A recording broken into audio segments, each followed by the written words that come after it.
안녕하세요, 청취자님. 오늘 심층 분석 시간에도 찾아와 주셔서 정말 반갑습니다. 네, 반갑습니다.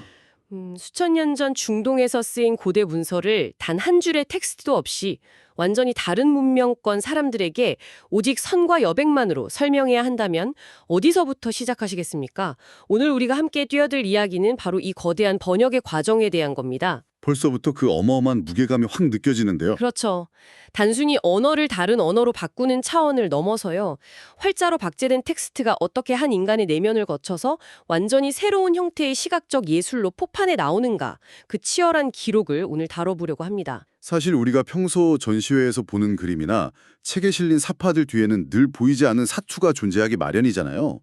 특히 그 텍스트가 역사적이나 종교적으로 엄청난 고전이라면 예술가는 일종의 압도적인 중압감과 싸워야 하니까요. 맞습니다. 그래서 오늘 다룰 자료가 아주 흥미롭고 또 따끈따끈합니다. 내일이죠. 2026년 2월 27일 금요일 아침에 케어뉴 뉴스에 연재될 칼럼입니다.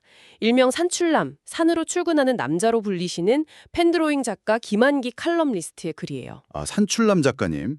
펜드로잉으로 워낙 독특한 세계를 구축하신 분이죠. 네, 이번 심층 분석의 미션은 분명합니다. 어떤 특정 종교의 교리를 논하려는 게 아니고요. 요한복음 17장이라는 역사상 가장 무거운 텍스트 중 하나를 한 면의 예술가가 어떻게 씹어 삼키고 묵상해서 종국에는 아프리카 독자들을 위한 한 장의 펜드로잉으로 끄집어내는가, 그 영감의 스킬을 청취자님과 함께 파헤쳐보는 겁니다.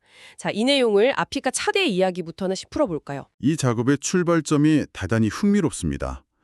컬럼 소들을 보면 이 모든 게 아프리카 차드에 있는 선교사님으로부터 온 한 가지 요청에서 비롯되거든요. 현지어인 바르마어 성경 번역 프로젝트에 들어갈 사파를 그려달라는 거였죠. 바르마어요? 저도 정말 처음 들어보는 언어인데 작가님이 맡게 된 첫 텍스트가 하필 바로 그 요한복음이었습니다. 여기서 매력적인 부분은 이게 단순한 그림 그리기가 아니라는 점입니다. 수천 년 전의 고대 중동 문화, 그리고 21세기를 사는 한국의 예술가, 마지막으로 아프리카 차드의 바르마어 사용자라는 교직합이 아예 없는 세 세계가 충돌하는 지점이거든요. 아, 그렇게 들으니까 텍스트 번역만 덩그러니 주어졌을 때 현지 독자들이 느낄 문화적 간극이 얼마나 컸을지 짐작이 갑니다. 번역된 글자만으로는 도저히 메워지지 않는 그 이해의 공백을 채우기 위해서 시각 언어인 사파가 투입된 셈이네요. 정확합니다. 작가님 본인도 칼럼에서 아주 명확하게 선을 긋고 있어요. 각 장을 표현하는 사파를 그리려면 먼저 묵상이 필요하고 영감이 뒤따라야 한다고요. 단순히 기술적으로 펜선을 잘 긋는 문제가 아니라는 뜻이죠. 원작 텍스트에 전혀 기대지 않고 오직 시각적인 상징만으로 본질을 전달해야 하니까요. 완전히 뼛속까지 내면화해야만 가능한 작업이잖아요. 그렇죠.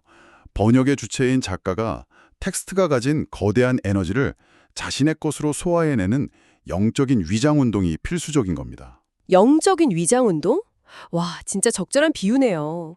근데 작가님이 첫 사파 작업을 위해 마주한 요한복음 17장, 이게 진짜 만만치 않은 텍스트잖아요. 쿨럼 보니까 부제가 무려 예수님의 대제사장적 기도라고 달려있던데요. 성경 전체를 통틀어서도 가장 극적이고 장엄한 순간 중 하나죠. 십자가 처형이라는 죽음을 바로 코앞에 둔 시점에서 나오는 간구니까요. 칼럼에 인용된 부분을 보면 예수님이 하늘을 우러러 보시면서 아버지여 때가 이르렀사오니 아들을 영화롭게 하사 이렇게 시작을 합니다. 만민을 다스리는 권세라던가 영생의 정의 같은 진짜 우주적인 차원의 선언들이 막 쏟아지더라고요. 죽음을 목전에 둔 존재가 신에게 올리는 최후의 그리고 최고의 기도인 거죠. 이 텍스트가 가진 중력 때문에 작가님의 감정적 반응도 굉장히 생생하게 나타납니다. 맞아요. 작가님이 이 17장이 예수님이 하늘 아버지께 직접 드리는 기도라서 읽는 것만으로도 긴장되고 부르르 떨린다 이렇게 표현하셨거든요. 부르르 떨린다. 진짜 인간적인 솔직한 반응 아닌가요? 이 지점이 예술가가 텍스트를 단순한 정보로 대하지 않고 살아있는 유기체처럼 대면하고 있다는 아주 강력한 증거입니다. 텍스트 밖에서 관망하는 게 아니라 수천 년 전 그 기도가 울려 퍼지는 현장 한가운데로 빨려 들어간 거니까요. 그 신과 대화하는 숭고한 주파수에 본인을 맞춰야 그림이 나올 텐데 거기서 오는 두려움이 떨림으로 나온 거네요. 게다가 작가님이 엄청 유쾌하신 게요. 이 압도감 속에서도 뼈 때리는 고백을 하십니다. 우리의 기도와 예수님의 기도는 결이 다르고 격이 다르고 급이 다르다 이렇게요. 하하, 급이 다르다. 이거 진짜 공감 가는 표현이죠. 사실 우리가 일상에서 기도할 때 뭐 이번 프로젝트 잘 넘어가게 해주세요. 우리 가족 건강하게 해주세요. 이런 지극히 개인적인 것들을 바라잖아요. 근데 갑자기 만민의 권세와 영생을 논하니까 그 갭에서 오는 아득함이 확 느껴지더라고요. 근데 여기서 칼럼이 날카로운 통찰로 전환됩니다.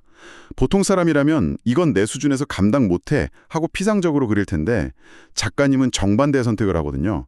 그 압도적인 텍스트를 자신의 지극히 평범한 일상 속으로 강제로 끄집어 내려옵니다. 네, 그 과정이 작가님의 아침 루틴에 고스란히 담겨 있습니다. 매일 기도로 하루를 시작하시는데 처음에는 가정이나 직장 같은 우리랑 비슷한 밀착된 주제로 출발을 하시거든요. 근데 마무리할 때쯤 되면 스케일이 갑자기 훅 커집니다. 남북한의 평화나 지구상 전쟁 종식 같은 주제들이 등장하죠. 네, 지극히 개인적인 일상에서 전 지구적인 차원으로 시선을 강제로 확장시키는 거예요. 이걸 좀 더 큰 맥락에서 연결해 보면요. 한 예술가의 철저한 자기 훈련 방식이 보입니다. 작가님이 거창한 중보기도로 마무리하는 이유가 대제사장적 기도를 따라하려 애쓰는 거라면서 심지어 잊지 않고 억지로라도 하려 한다고 적으셨거든요. 억지로라도. 네, 여기서 가장 핵심적인 철학이 나옵니다. 바로 습관이 문화를 만든다는 거예요.